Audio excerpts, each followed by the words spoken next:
নমস্কার, আমি মৌমিতা। আমার চ্যানেলে আপনাদের স্বাগত। আজকে খুব সহজ পদ্ধতিতে আপনাদের সামনে করে দেখাবো ব্রেড চপ। তার জন্য যা যা উপকরণ লাগে স্ক্রিনে দেওয়া রইল। প্রথমে আলু সেদ্ধ করে নিতে হবে।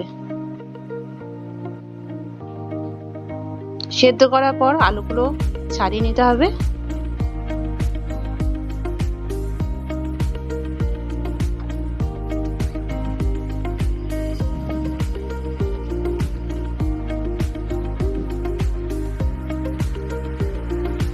এবার আলুগুলোকে স্ম্যাশ করে নিতে হবে।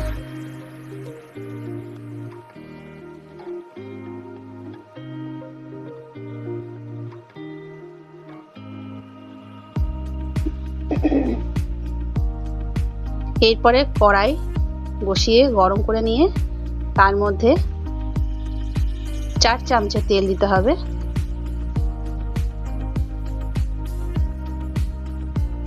এরপরে এক এক করে সব দিয়ে দেব।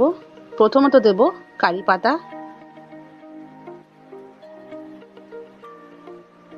তারপরে দিচ্ছি কুচনো পেঁয়াজ। এবার এই নাড়াচাড়া করে নিতে হবে।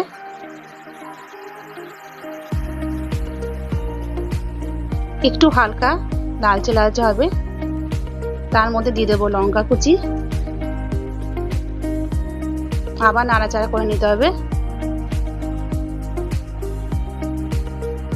এরপরে দেব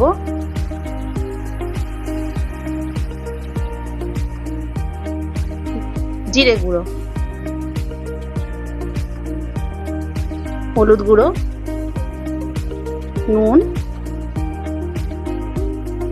একটু সামান্য স্বাদ মতো চিনি। এবার ভালো করে নাড়াচাড়া করে নিতে হবে।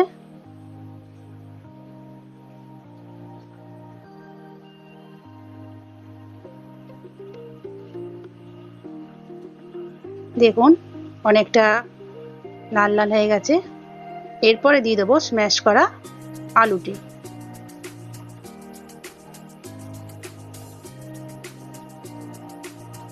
এইভাবে নাড়াচাড়া করে নিতে হবে।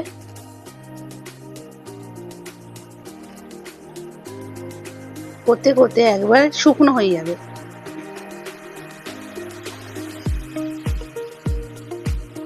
দেখুন অনেকটা টেনে গেছে, অনেকটা ড্রাইও হয়ে গেছে।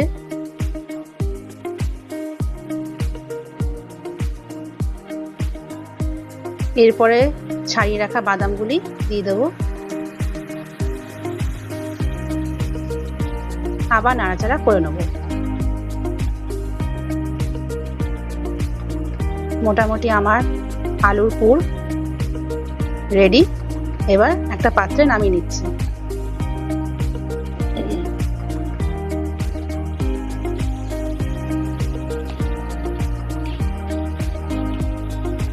এবার পাউরুটিগুলোকে 3 ভাবে টুকরো করে নেব।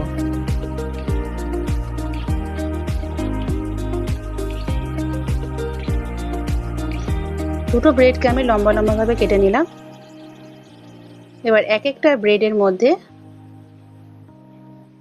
এইভাবে পুরগুলো দিয়ে দেব।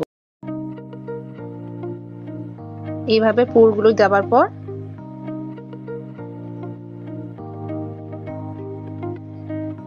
পাউরুটি টুকরোটি উপর দিয়ে দেবো। হয়ে গেল আমার একটি তৈরি। এইভাবে সবকটি করে নিই তৈরি।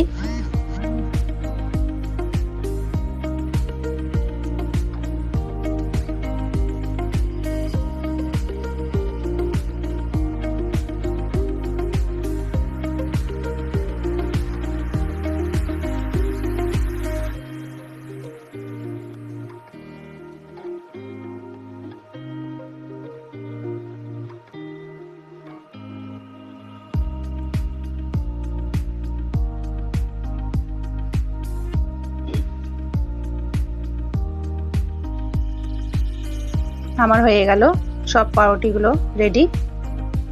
এবারে আমি একটি ব্যাটার তৈরি করব বেসনের। তার মধ্যে দিলাম হলুদ গুঁড়ো, লবণ, জল আর জোয়ান। দিয়ে একটি ব্যাটার তৈরি করে নিলাম।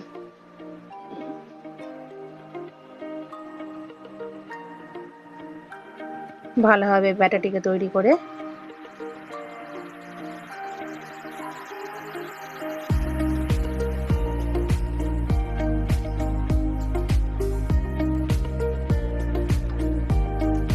এবার কড়াইতে গরম করব তেল। একটু বেশি পরিমাণে দিতে হবে, কারণ এগুলো ডিপ ফ্রাই হবে।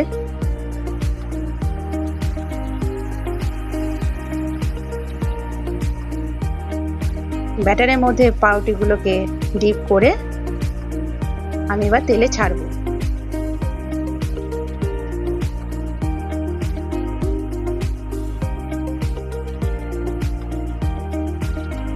এইভাবে প্রত্যেকটা পাউরুটি পিসগুলোকে আমি ছাড়বো তেলে।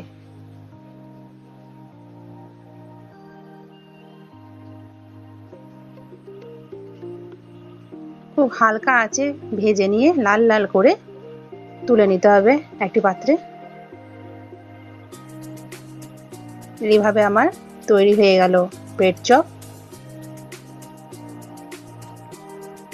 এবার আমি পরিবেশন করব পেঁয়াজ আর টমেটো কেচাপ দিয়ে।